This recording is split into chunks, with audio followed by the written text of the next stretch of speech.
Is Israel an apartheid state? Why don't Palestinians in the diaspora have the right to return to their homeland? Can the mooted two-state solution be the real solution for peace between Israel and Palestine? Can the United Nations bring about the solution by giving Palestine a full state membership? What time is it? It's question time.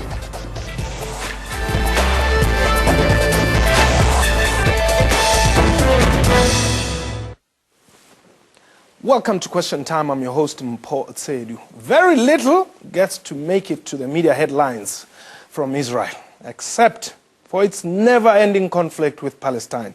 Since its founding in 1948, the State of Israel has been fighting victoriously with Palestine. Peace talks have been collapsing since inception. Palestinians, meanwhile, have been campaigning fruitlessly against Israel for a long while, claiming that they are oppressed by their neighbors, citing examples such as the wall erected by Israel and many other laws which they say are discriminatory. My guest today has the responsibility to create good relations between South Africa and Israel. He is Israel Ambassador to South Africa, His Excellency Arthur Lenk. Ambassador, welcome to the program. Thank you. Thank you for having me. Sure, some of the questions that I posed they got you a bit worried. But it is a fact that Israel, a lot of people don't seem to know it. If they don't know it from the Bible, they don't seem to know it for many other good things, except for this Israel-Palestine conflict. You are in South Africa. You're very new, 3 months. We welcome you to the Republic. What are you bringing? Firstly, thank you for having me, and it's wonderful to be in South Africa. And it's really terrific to be here with you at Question Time. And there are no questions you can't ask. I'm happy to talk about all of them. I think what I can bring to South Africa, I think what Israel brings to South Africa are solutions to some of the dilemmas that South Africa faces. South Africa has a water problem. You have less water than any OECD country other than Israel. Yes. You have a need to create jobs, agriculture. We're among the best in the world at this. We've faced many of the issues that South Africa faces and have found some answers. And the more we work together, the more we collaborate on these kinds of things, South Africa gains and Israel gains. Yeah, you're very right. Actually, I mean, Israel is a desert, but agriculturally you're doing very, very well. Well, we are. And in fact, we're doing many of these projects in South Africa too. I just visited KZN, where an Israeli technology greenhouse is growing the most beautiful tomatoes, South African tomatoes, of course, going to market at good rates. The farmers are making good money. Same thing happened in Northwest Province and in Gauteng. There are farmers who are using Israel drip irrigation to use less water, yes, and are using the land that they've gained. And I'm talking about African farmers. I'm not talking about big, rich, old-time farmers, but I'm talking about people who are using small plots of land, using Israeli technologies and techniques, and are selling their product and making a profit and making a good living for their family. Now, for a state which is the size of Kruger National Park, as we were talking earlier, are you finding it easy to market Israel in South Africa? Well, I think lots of people are interested. And there is this conventional wisdom that South Africans don't like Israel, and I think it's wrong. Wherever I go, I went in the beginning of September to the ZCC church for their New Year celebration. Yes. There were multitudes of people, to use a biblical word, who use the word Zion, who are connected to the God of the Mount of Zion, who are Christians and believe that Israel and South Africa have meaning for each other. There's a strong Jewish community here in South Africa who live here and are a key part of your country. And there are many other people in this country who know about Israel and know that we have things to offer that are relevant for South Africa. Now, you said earlier that there's a lot of things which Israel and South Africa share or have in common. What were you talking about? We both are democracies in complicated situations. South Africa has a long way to go to solve some of its issues. So does Israel. We have a very vibrant media in both places who ask tough questions at question time and don't leave our leaders to just do whatever they want.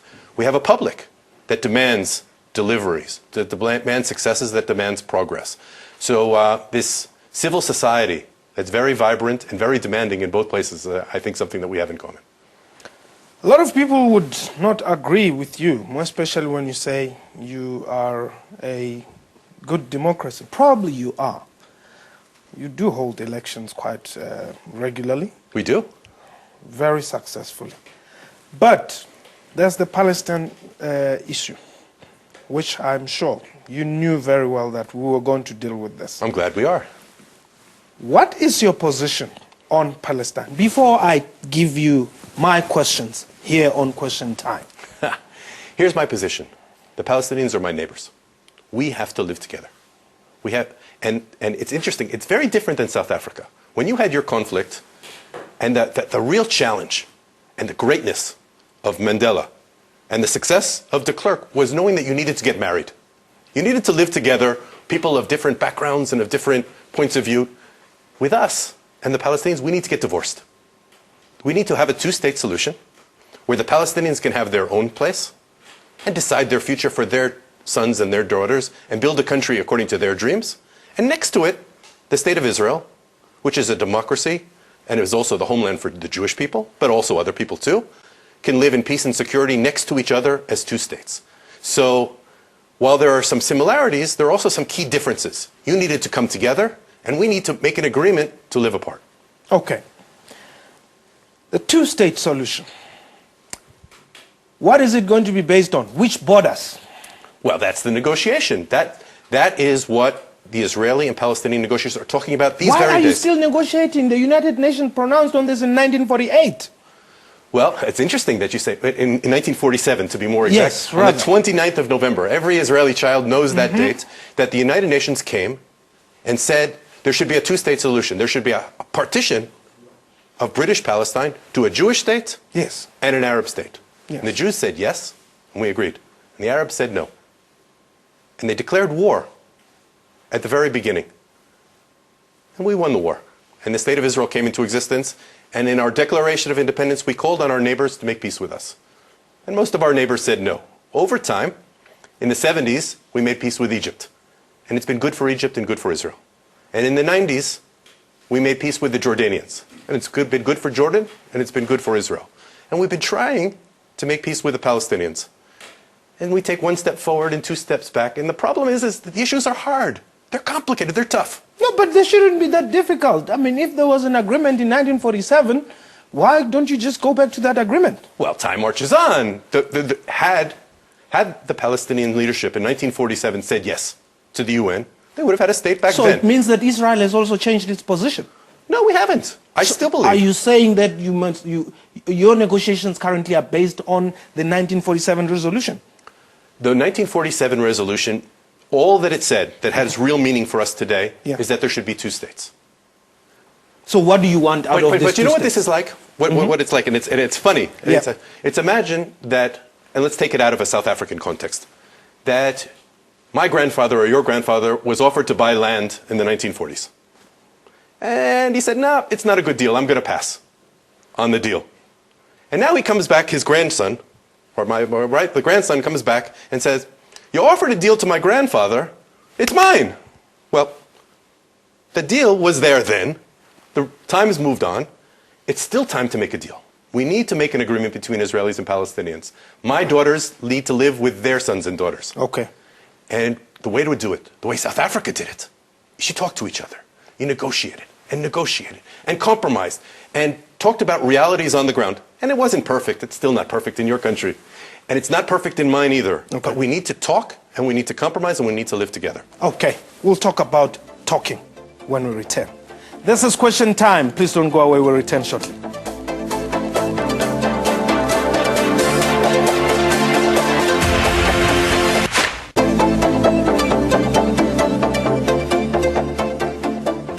Welcome back. This is Question Time. You're watching. My guest is the Israeli ambassador to South Africa, His Excellency Arthur Lenk. Ambassador, welcome back. Today, 27 prisoners were released from the Israeli prisons. I'm talking about Palestinian prisons as part of the deal, in this ongoing peace talks that never end. What should we read into this? What you should read into it is it's really hard for Israel. These aren't political prisoners. This is not Mandela. It's not. These are people who committed murder, who killed civilians, who went into restaurants or in university campuses and murdered. But how did you expect them to fight their wars? That wasn't the tradition of the ANC. No, but you can't. It wasn't. Listen, you can't tell somebody how to fight their wars. If they feel that they are going to hit you most, or rather when they hit your civilians, that's the only way you're going to listen. They are a guerrilla movement. Why not fight that way?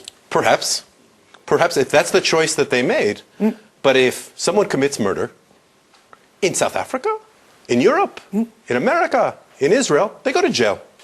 And they stay in jail because our society, mine and yours, knows that they're not a safe person to come and live in society. Nevertheless, this week, for the second time, to encourage the peace process, to show a way of good faith, a tough decision. It's a hard decision to look at families in their eye and say, the murderer of your daughter is going free. But we're doing it. Israel is doing it because we want to live in peace with the Palestinians. We want to send a message to friends around the world, here in South Africa. And most importantly, even more than talking to South Africans, talking to Palestinians and looking at them and saying, we need to live together. Do you believe that Palestinians are fighting a political war? I believe that Palestinians want to have their own states and they want to build their own future, and I believe that they should have it. Okay, now what's your question, or rather what's your answer to my question? I thought we were going to switch and I was going to ask questions. That would have been fun. What's your answer to my questions? Do you believe that Palestinians are fighting a political war? I believe that when they sit at the table and negotiate, as Palestinians, not as Zionists, not to believe my terms, but negotiation hard, seriously, for their people and their people's interest, that's right. That's what they should do. But at the same time, they have to be leaders. Just like my leaders need to be leaders too. We need to be able to look back at our public and say, you wanted everything. You want to have it all. But no, you're going to have to live within other people. You know, I would be happy if you were to tell me that out of, let's leave the 1947 deal, currently, Israel wants, I mean, you're occupying what? How many percent do you occupy of what the Palestinians believe is originally Palestine? 70? Whatever it is. Okay. Now, that's what they believe, is that there's no state of Israel. Right? Those people who believe that there's but those no are state. the extremists. Well, they're all the people who control. No, but you have your all the people who control Gaza. You have your good people there, your Mahmoud Abbas, who are not very hostile to you. He's a serious man. But here's a dilemma that you have if you're Israel. If you want to make peace with Mr. Abbas, and again, I believe he's a serious man who can be a partner for peace. Yes. But can he deliver the deal? Can he bring all of his people with him? If we make a deal with him, do we have an end of the deal and peace with the Palestinians? Some people believe yes, some people believe no. Mr. Abbas can't visit Gaza. He can't. Yeah, he can't. Hamas controls Gaza, and if Mr. Abbas tried to go there, they'd kill him. Palestinian would kill a Palestinian. So if you're Israel, do you make peace with Mr. Abbas with only part of Palestine? Or do you say, I want to make sure that I make peace and make compromises and take risks with someone who can really deliver the deal? So who are you taking the risk with? Well, the man we're talking with, our partner for peace, is Mr. Abbas. Now, what do you do with Michal? That's a good question. The real answer is, right now, there's nothing I can do, because he says no. But he exists. He does. But how do I negotiate with him? And he's a threat. Well, he's a threat. I think And he's you're a not threat going to have peace until Michal has peace as well. But here's how the negotiation goes if I sit at the table with Michal. Okay, we're talking about the leader of Hamas. Yes. Okay, he begins with saying, it's all mine. You And what do you say? And I say, actually, no. There's a two-state solution. Yeah, but sharing it between Israel and the Palestinians. Share with me. Tell me, how do you want to share? Well, but that's not what Mr. Michal says. That's the way we have a conversation to make peace. Okay, tell this But to, Mr. Michal Abbas. says, okay, no, but let's finish with Mr. Michal, all right. with Hamas leaders.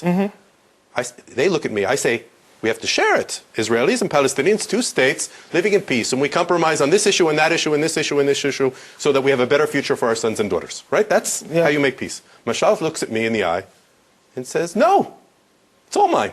You have to go into the sea. Go live in Europe. Go live in America. Go away. So what do I answer to him? How does the negotiation continue? I have to say, no, I'm here, sir. Yes. We have to live together, Palestinians and Israelis together. Correct. And he looks at me in the eye and says, no, it's all mine. Negotiations over in 2 minutes of question time. Okay. And I'm saying it sort of in a light way. Yeah. But Of course, it's a very serious But in a more serious meaning is the real issue is Israelis have to recognize Palestinians and their right, but also at the same time Palestinians have to recognize Israel as the Jewish home. Okay. In other words, that we're both going to have states side by side with peace and security with each other. Where does Jerusalem go? Well, that's a hard question. It's a holy place for Jews. It's a holy also place a holy for Muslims. Place for Muslims, yes. It absolutely is. It's a wonderful place for Muslims and an important place that they have to have access and rights and connections to. But that's one of those issues that we need to talk to each other. And we need to compromise on Jerusalem, on water, on borders, on security. There's a lot of things. You had said to me earlier, well, why didn't you finish it? It's easy. It's not so easy. But I would say, as a layman, Israel comes with this you can go to hell attitude. I don't think you've heard that from me. No, you haven't said it. No, I haven't said it. And my prime minister released prisoners. And before that, prisoners who you don't even want to acknowledge are political prisoners. Prisoners who committed murder. But let's add to it. They committed murder in their quest for freedom. They killed civilians. Yes, even in South Africa. That's what happened. There's a difference between when soldiers attack soldiers and you attack women and children. When you go into a house and kill babies, that's not a revolution. I would actually want to take you on that. You've been killing. The IDF has been killing a whole lot of kids, Palestinian kids. That's not the case. Okay. That's not the case. And here's the difference between us and between the babies that the Israelis kill and the babies. People are people, and every human who dies, no matter where their background, is a tragedy. Okay. Everyone. Yeah. Here's the difference. Israel isn't. When it happens from Israel, it's a mistake. It's something we're sad about. It's something we apologize Yeah, about. because you should. Wait. Let me finish, though. Days unending. Oh, come on. You killed so many thousands of Palestinians within a short space of time, and then you claimed you were responding to rockets that were launched into Israel. Do you know, yesterday, the day, 6 hours after we announced we were releasing prisoners, do you know what response we got from Gaza? Missiles. Rockets. Going from Gaza. And where were they aimed? They weren't aimed at army bases. They were aimed at civilian areas where civilians live, where kids live, where families live, where people go to school. What kind of people attack by goal, by design, and then dance in the streets when they're successful having killed children? I'll tell you, it's a tough neighborhood that we live in. It's a tough neighborhood. It's not just Israelis and Palestinians.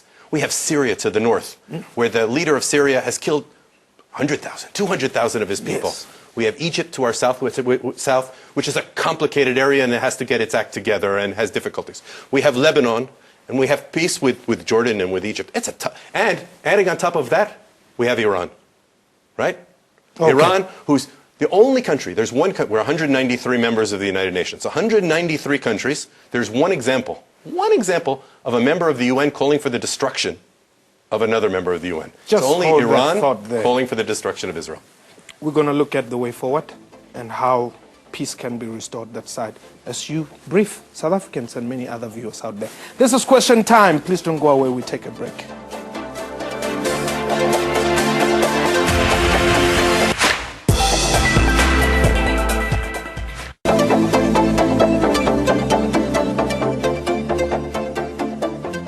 Welcome back. You're still watching Question Time. My guest is Israeli Ambassador to South Africa, His Excellency Arthur Lenk. Ambassador, welcome back. In the 1960s, here in South Africa, there was a place called Sophia Town, where people were moved forcefully. They were taken to what is today known as Soweto. The settlements in Israel, where Palestinians are being forcefully removed so that there can be some establishments built up there for Jewish who are coming from the diaspora, certainly. Is this fair? Well, there's no comparison. It's the story of South Africa and its tragedy. Yes. And Sophia Town is an awful tragedy. In fact, I was just in Cape Town and I visited District 9. Oh, yeah. 6. Or District 6, I'm sorry, Yes. Of course. I just District 6. And 6, no 9. They are fun. No, they turn it upside down. Yeah. But I learned the history of this place, and I visited took my daughters to Robben Island, and learned the great price that South Africans paid for your freedom today. And I have to say, the rest of the world, including in Israel, and I think Palestinians too, are inspired by it. In our area, it's two people living in one land that question about who should live where. There's a debate. There's a discussion. That's what we've been talking about, is how we talk to each other and we resolve it. In the meantime, nobody's being moved out of their homes. People are not. People are not. It's not the case. But you're putting up settlements. There have been no new settlements, no new communities built in 15 years. Are there people living in areas that's disputed, that needs to be negotiated between Israelis and Palestinians? There are. There are. And we need to talk about it. That's one of the things we need to talk about how the borders would be worked out. Well, we're not going to work it out on Question Time today, but I think that the message that we can understand, that we can work out, is that the way to solve it, the way to resolve the issue, is Palestinians and Israelis talking to each other. And even when it's tough, even when it's difficult, we have to keep talking. We learned that from Mandela, right? That's his biggest legacy, is he talked. And he talked more. Sure, and they drove him crazy, but he still talked more. And eventually, he looked at his population, his people, all of South Africans, not just the blacks, but everyone, and said, we all have to compromise. We all have to share and have less than we thought we might have to be able to move on. The same is true in this regard for Israelis and Palestinians. Yeah, but you see, you must understand that you're dealing with people who believe in their cause, right? You have a Michal who you tried to kill, and he survived, only because, probably God was really with him on the day. Had it not been for the other Asians who were caught, there probably would have been no remedy to the poison that they had administered on him. Now, that is the man who is in charge of Gaza. Why don't you apply different tactics other than hostility to deal with them? Okay, here's the scoop for today's Question Time. All right. Here's the scoop. We talked about how a negotiation would go between Israel and Hamas, right? And we agreed that it was over in 10 seconds. Yeah. Because there was nothing to talk about. Yeah, you don't exist. You can't be here. Yeah. If we got to the stage that Hamas, or any Palestinian, would say, two-state solution, Israel has a right to exist, and the way to resolve it is through negotiation, not through violence, then Israel's ready to talk to anybody, to any Palestinian. The Palestinian people aren't our enemy. They're not. They're our neighbors. They're our neighbors. And they're going to be our neighbors. The way to negotiate peace is to recognize each other and to talk to each other. Here's our scoop, if Hamas is willing to do that, then we're ready to talk to them tomorrow. But they're not willing to do it. They're not. They continue call for the destruction of the state of Israel. That's not the position of South Africa, right? South Africa supports a two-state negotiated solution. Sure. And it would seem to me that that's what most of the international community supports and should encourage. I hope that South Africa encourages the negotiators. Why don't you support the Palestinian cause at the UN for recognition? Well, we support the idea that we need to talk to each other. New York, at the UN, is far away. It's on the other side of the world. Yes. My prime minister, when he went to New York last year, he spoke on the same day as the Palestinian president. Yes. And said to Mr. Abbas, we're all the way here in New York. We can talk here today. Maybe we should. Yes. But really, where we need to talk is between Jerusalem and Ramallah. It's a 6-minute drive. We're next to each other. We're neighbors. We need to talk with each other. The people who are going to resolve our issues are not the United Nations, not the Americans, not the Europeans, with much respect, not the South Africans. Sure. It's Israelis and Palestinians. Okay. Now tell me, do you value Palestinians? I do. I do. I think that they're neighbors of ours who deserve and hope for a better future.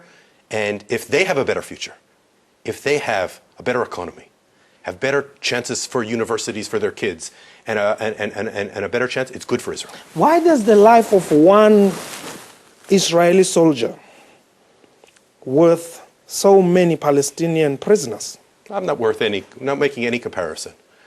But we value every life. Every life. Every life. I thank you. That was Question Time for today. A big thank you to my guest and to you for watching the show. Get in touch with us via email questiontime@sabc.co.za. Our Twitter handle is @questiontime24. From me and the rest of the crew, have yourself a wonderful time.